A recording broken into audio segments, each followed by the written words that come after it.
कांग्रेस सरकार और अपोजिट पार्टियां फिर इस बात पर लग गए कि अरे ये सरकार कैसे एजुकेशन को बढ़ावा दे रहे हैं और मुस्लिम बच्चियों को बढ़ावा दे रहे हैं, ये रुकावटें डाल रहे हैं कि नकाब को हिजाब को लेकर के और स्कूल में उन्हें ना भेजें, उन्हें अशिक्षित कर दें, उन्हें अनपढ़ बना करके रख दें। वो ये चाहते हैं और सरकार चाहती है कि मुस्लिम परिवारों को एजुकेशन मिले और सबको एजुकेशन मिले। ओवैसी जी, आप एक एडवोकेट हैं, आप एक पॉलिटिकल हैं, आप हमारे मज़हब के, आप हमारे धर्म के वैसे आदमी नहीं हैं, आप कोई हमारे आलिम नहीं है आप, जो आप कुरान शरीफ को बीच में ला करके आप बात कर रहे हैं। कुरान शरीफ का पूरा तर्जुमा कर लीजिए आप। जो हमारी बहनें स्कूल जा रही हैं, जो हमारी बच्चियां स्कूल में जा रही हैं, स्कूल का मतलब तो समझ लीजिए।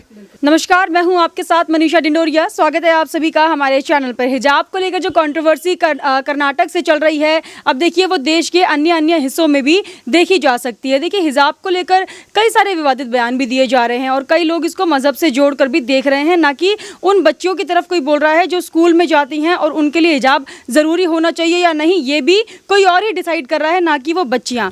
तो इस वक्त देखिए मेरे साथ नाजिर अंसारी अमरोही जी हैं। ये इसी मज़हब से आते हैं जिस मज़हब की ये लोग बात कर रहे हैं कि हमारे मज़हब में लिखा है कि पर्दा करना ज़रूरी है, लेकिन वो स्कूल कॉलेज में करना कितना ज़रूरी है वो हम सर से आज जानेंगे। सर, क्या कहेंगे जो ये हिजाब कंट्रोवर्सी चल रही है, आप क्या कहेंगे? क्या मुसलमानों में स्कूल कॉलेज में भी हिजाब पहनना ज़रूरी है? देखिए, इस्लाम मज़हब जो है वो ये नहीं कहता पर्दा है, पर्दा करना चाहिए और बड़ा अच्छा करके पर्दा करना चाहिए जैसे इस्लाम मज़हब कहता है। लेकिन जब हम स्कूल में हमारी बच्चियां बहनें हमारी पढ़ने के लिए जा रही हैं, तो स्कूल में जो ड्रेस है वो ड्रेस हम पहनकर वहाँ जाएं।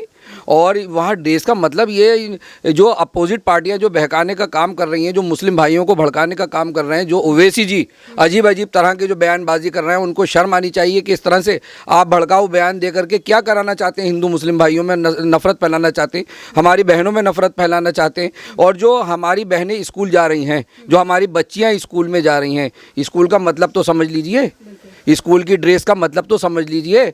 जब हम ड्रेस के अंदर हमारी बच्चियां बैठेंगी, कौन उसमें अमीर है कौन गरीब है वो भी छुपा रहेगा, कौन किस जाति धर्म का है वो भी छुपा रहेगा। तो स्कूल के जो ड्रेस के कोड होते हैं, तो वो कोड मैं तो कहता हूँ लागू होना चाहिए और उस ड्रेस में ही हमारी बच्चियों के स्कूल जाना चाहिए। इस्लाम मज़हब में ये नहीं कि सरकार कह रही है कि आप पर्दा हटा दीजिए या पर्दा ना करें या बुर्का उतार दीजिए या बुर्के पे कोई पाबंदी है। बिल्कुल पाबंदी नहीं है। हमारी बहनें हमारी बच्चियाँ खूब बुर्का ओढ़ें और बढ़िया करके वो अपना पर्दा करें, लेकिन जब स्कूल की गेट पे एंट्री करें तो आप अपना बुर्का उतार करके अपने बैग में रख लें और क्लास में जा कर के क्लास अटेंड करें। और जब आप अपने घर की तरफ रवाना हो तो फिर बुर्का ओढ़ लें। ये सारा, और ये जो दूसरी पार्टियां, इस टाइम इलेक्शन का माहौल है, वो अपना रोटियां सेकने में लगे हुए हैं। ओवैसी जी चाह रहे हैं कि हम मुस्लिम भाइयों को भड़का करके और खूब बढ़िया करके हम वोट ले लें। कांग्रेस सरकार जो है, राहुल गांधी जी, वो भी यही चाह रहे हैं कि हमें वोट मिले। अखिलेश जी जो नाकारा सरकार जिन्होंने हमेशा दंगे ही कराए उत्तर प्रदेश में, वो भी यही चाह रहे हैं। वो तो हिंदू मुस्लिम, अब मुस्लिमों को बहका करके, हमारे मुस्लिम बहनों को बहका करके और उनका वोट लेने की राजनीति कर रहे हैं। इस्लाम मज़हब ये नहीं सिखाता। इस्लाम मज़हब सिखाता है जैसा देश वैसा भेष, और जैसे हमारे देश के कानून हैं तो उस कानून को हमें फॉलो करना है, उस कानून पर हमें चलना है। ये इस्लाम मज़हब कहता है। इस्लाम मज़हब प्यार सिखाता है, नफ़रत नहीं। ये लोग तो नफ़रत फैला रहे हैं। अरे ओवैसी जी, आप मुसलमानों के नाम पे धब्बा, और जो दूसरी पार्टियां, कांग्रेस सरकार, जिन्होंने जब से देश की आज़ादी हुई और आज़ादी से आज तक मुसलमानों को इन्होंने गुमराह किया और आज तक इन्होंने लड़ाई झगड़े ही करे। और लड़ाई झगड़ों में बस हिंदू मुस्लिम क्या, शिक्षा को लेकर के, पढ़ाई को लेकर के बात नहीं करते।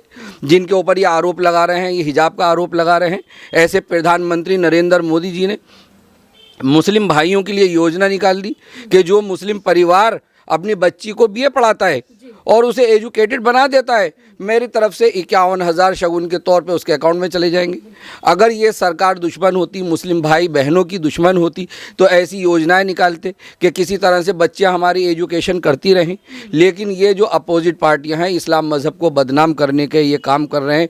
हमारी बच्चियों को ये चाहते हैं कि दोबारा से कांग्रेस सरकार और अपोजिट पार्टियां फिर इस बात पर लग गए कि अरे ये सरकार कैसे एजुकेशन को बढ़ावा दे रहे हैं और मुस्लिम बच्चियों को बढ़ावा दे रहे हैं, ये रुकावटें डाल रहे हैं कि पर्दा हटे और पर्दों के आड़ में आकर के हमारे मुस्लिम परिवार अपनी बच्चियों को बुर्के की बात को लेकर के, नकाब को, हिजाब को लेकर के और स्कूल में उन्हें ना भेजें, उन्हें अशिक्षित कर दें, उन्हें अनपढ़ बना करके रख दें, वो ये चाहते हैं। और सरकार चाहती है कि मुस्लिम परिवारों को एजुकेशन मिले और सबको एजुकेशन मिले। जी सर, जिस तरीके से अभी आप कांग्रेस का भी जिक्र करते, राहुल गांधी, प्रियंका गांधी बुर्के के सपोर्ट में आई थी, हिजाब के सपोर्ट में आई थी, ऐसे अगर मैं बात करूं अन्य देशों में, इंडोनेशिया, पाकिस्तान, ये इस्लामिक कंट्री मानी जाती है, लेकिन वहाँ पर भी स्कूल में ड्रेस कोड है।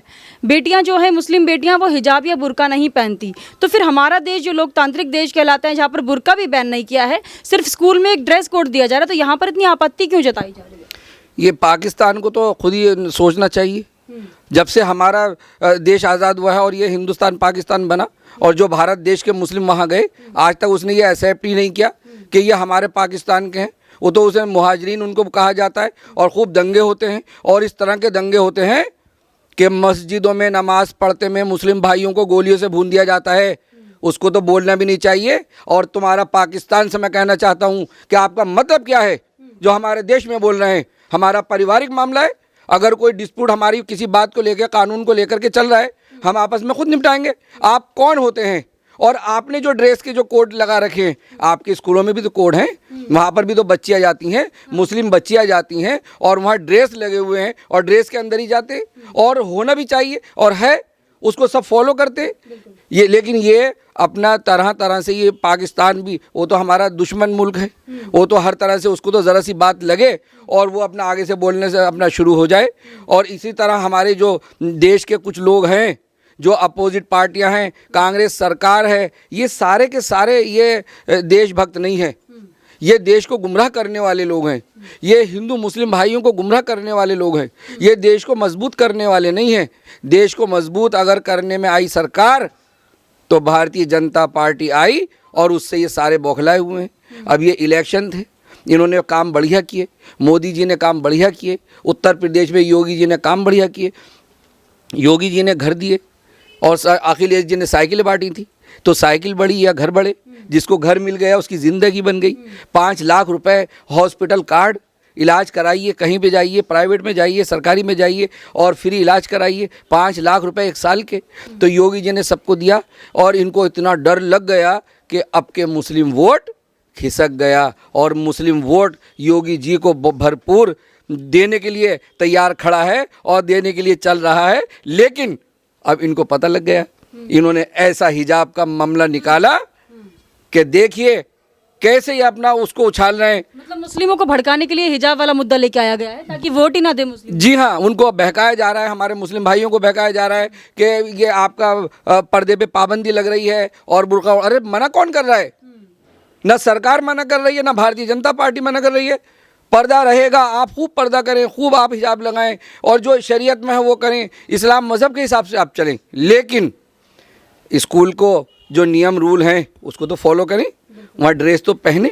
तो ये सारी चीज़ें इनको हज़म नहीं हो रही हैं, और अपोजिट पार्टियों को लग रहा है कि हमारा सूपड़ा साफ़ हो गया है, जनता समझदार हो गई है, और हिंदू मुस्लिम जनता सारी की सारी समझदार हो गई है। और जनता ये भी जान गई है कि अब नरेंद्र मोदी प्रधानमंत्री किसी के दुश्मन नहीं है, चाह रहे हैं कि मुस्लिम बच्चियाँ पढ़ें, एजुकेशन लाएँ।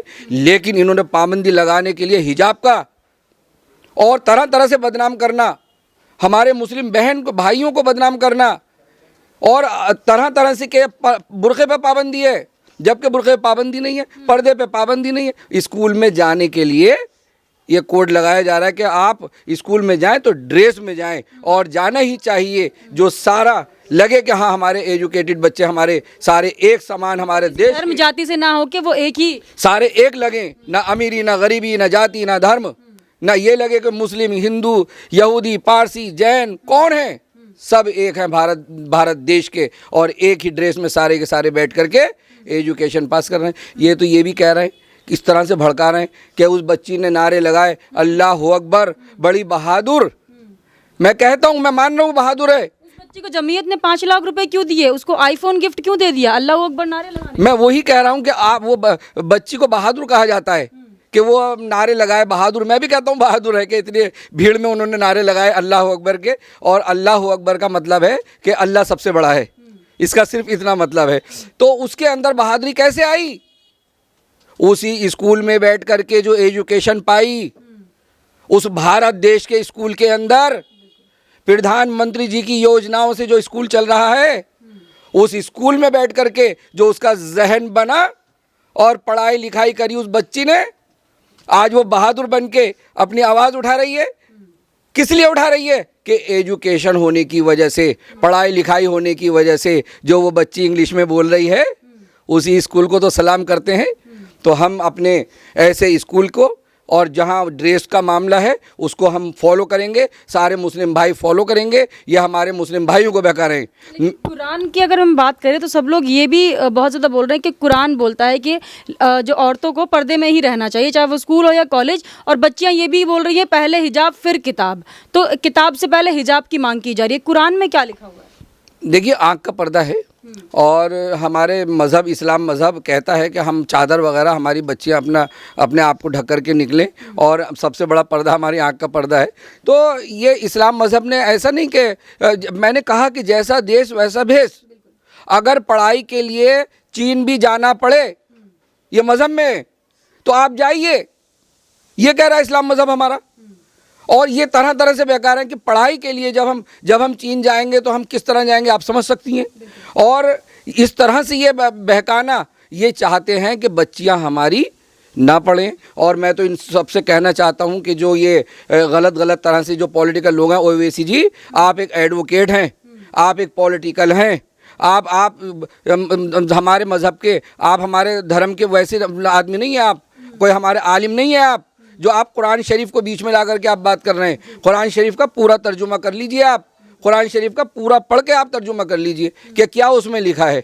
हम ये नहीं कह रहे, हम कह रहे हैं हमारी बच्चियां पर्दा करें, करना चाहिए, इस्लाम मज़हब कहता है, लेकिन स्कूल को फॉलो करें।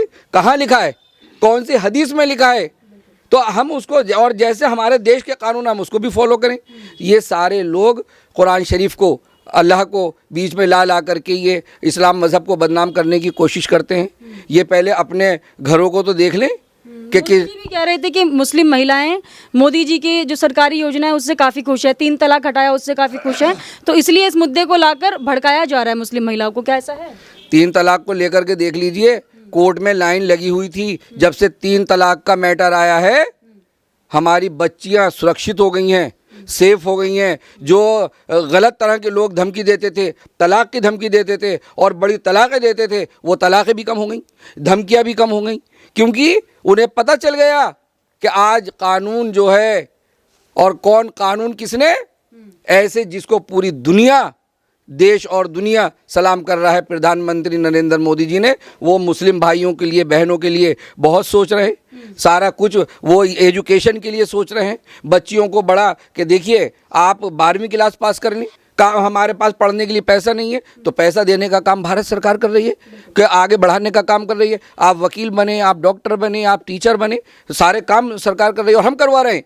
मैं एक समाज सेवी 94 से 1994 से बैठ के यहाँ पर मैं काम कर रहा हूँ। हमारे मुस्लिम, हिंदू, मुस्लिम सारे हमारे आते हैं, और यहाँ पर मुस्लिम्स बहुत ज़्यादा यहाँ पर आते हैं। और जो मैंने योजनाएं कराई हैं मुस्लिम भाइयों की, अगर आप मेरे उस काम को फेसबुक पे मेरे देख लें तो कैसे मुस्लिम भाई जुड़े हुए हैं, इसी चीज़ से तो डरते हैं।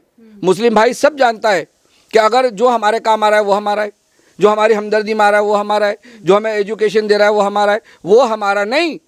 जो नफरत फैला रहा है, जो दंगे फैला रहा है, वो हमारा नहीं, वो हमारा दुश्मन, देशद्रोही, भारत देश का दुश्मन। ऐसे लोगों को तो सबक सिखाना चाहिए। मैं तो कहता हूं कि इस तरह के लोग, जो जांच एजेंसी ऐसी बैठे इन पे, कि ऐसे लोगों को जो गलत भड़काऊ बयान दे और आपस में हिंदू मुस्लिम के झगड़े कराने की बात करें, और हम कानून की बात करें कुछ और वो बना करके खड़ा कर दें कुछ और, लोगों को बहकाने की बात करें, दंगा करने की बात करें, ऐसे लोगों को तो जेलों में डाल देना चाहिए। लेकिन नाजिर जी, जिस तरीके से हमें बता रहे हैं कि ये सामाजिक कार्यकर्ता हैं और जो भारत सरकार की योजना है मुस्लिम महिलाओं तक पहुंचाने का भी काम करते हैं, तो इसलिए इनके पास मुस्लिम महिलाएं आके काफ़ी जुड़ती हैं और योजनाओं के बारे में भी उनको जानकारी ये देते हैं। तो इनसे मैं एक बार पूछ लेती हूँ। देखिए, इन्होंने भी बुर्का ही पहना हुआ है। मैम, सबसे पहले तो अपना नाम आप बता दीजिए। अफसाना बेगम। अच्छा, अफसाना जी, आप क्या कहेंगी? आपकी बच्चियाँ हैं, वो स्कूल जाती हैं, कॉलेज जाती हैं, क्या वो पर्दा करके जाती हैं, हिजाब पहन के जाती हैं? रुमाल बांध के जाती है, मास्क लगा के जाती है। मास्क लगा के जाती हैं। अच्छा, आपको लगता है कि बच्चियों को स्कूल में हिजाब या बुर्का पहनना ज़रूरी है या फिर ड्रेस पहनना ज़रूरी है? जो स्कूल पहन के जाती है और गेट पर जो है, हाँ, खोल के फिर अंदर जाती हैं। अच्छा, मतलब स्कूल तक उतार देती हैं, फिर अंदर क्लास में अंदर क्लास में ड्रेस पहन लेती हैं। हाँ ड्रेस तो पहने रहती है। ड्रेस पहने रहती हैं। अच्छा, तो आप मानती हैं कि स्कूल में ड्रेस कोड होना चाहिए? नहीं, जैसे अब जो जैसे चल रहा है वो तरीका से तो कैसे में हमारे कहने से नहीं बदल जाएगा। हाँ, मतलब जो कानून है उसके हिसाब से आप लोग चल रहे हैं। चलिए, आपका क्या नाम है? सकीना। सकीना, आप मानती हैं कि स्कूल में ड्रेस कोड जरूरी है या हिजाब पहनना जरूरी है? दोनों चीज़ ज़रूरी है, अदब भी ज़रूरी है और स्कूल की यूनिफॉर्म भी ज़रूरी है। तो जब स्कूल की यूनिफॉर्म पहने अगर बच्ची जाती है तो इस पे बहुत विवाद उठ रहा है कि स्कूल की यूनिफॉर्म के ऊपर ही वो लोग हिजाब पहनना चाह रहे हैं। क्या ये सही है? क्या स्कूल की यूनिफॉर्म पर हिजाब पहनकर बैठना, ये नहीं कहा है कि आप स्कूल में हिजाब पहने, स्कूल के बाहर आप पहन सकते हैं, लेकिन क्लास में उतारना होगा, क्या इससे? उतार देती है। तो वो तो बाहर से ही है ना, अंदर तो यूनिफॉर्म ही, क्लास में तो यूनिफॉर्म भी ज़रूरी है ना। अच्छा, क्लास में यूनिफॉर्म होना चाहिए। हाँ, अच्छा, मतलब अंदर जाके उतार सकते हैं? हाँ, वो तो अदब ही है। घर मतलब ये जरूरी तो नहीं है ना कि क्लास में भी पहन कर बैठ? नहीं, ये ज़रूरी तो नहीं है, अदब वो तो अपने अंदर होना चाहिए ना अदब। तो ये यूनिफॉर्म भी ज़रूरी है, स्कूल में तो सब एक सामान दिखें, वो चीज़ भी जो बोल रहे हैं वो चीज़ तो सही है ना। सही है जी ठीक है। तो मतलब आप मानती हैं इस चीज़ को कि स्कूल में हिजाब नहीं होना चाहिए, बाहर आप पहन जी, सकते बाहर अदब कर जाइए, क्लास में जाइए तो अपने ऊपर है ना, हमें क्या सही है क्या गलत है।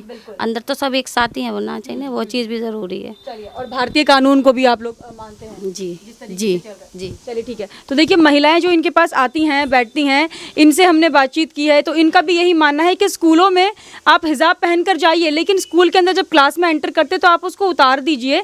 बाहर आप गेट के बाहर निकलते तब आप बुर्का या हिजाब पहन सकते हैं। नाजिर जी से भी हमने बात की है। नाजिर जी ने हमें बताया कि कुरान में इस तरीके से कहीं नहीं लिखा गया है कि बेटियों को स्कूल में पर्दा करना ज़रूरी है, स्कूल में एजुकेशन मिलना ज़रूरी है, ना कि पर्दा करना। आप हमें कमेंट करके ज़रूर बताइएगा आपका इस पर क्या कहना है। हमारे साथ ऐसे ही बने रहिए। धन्यवाद।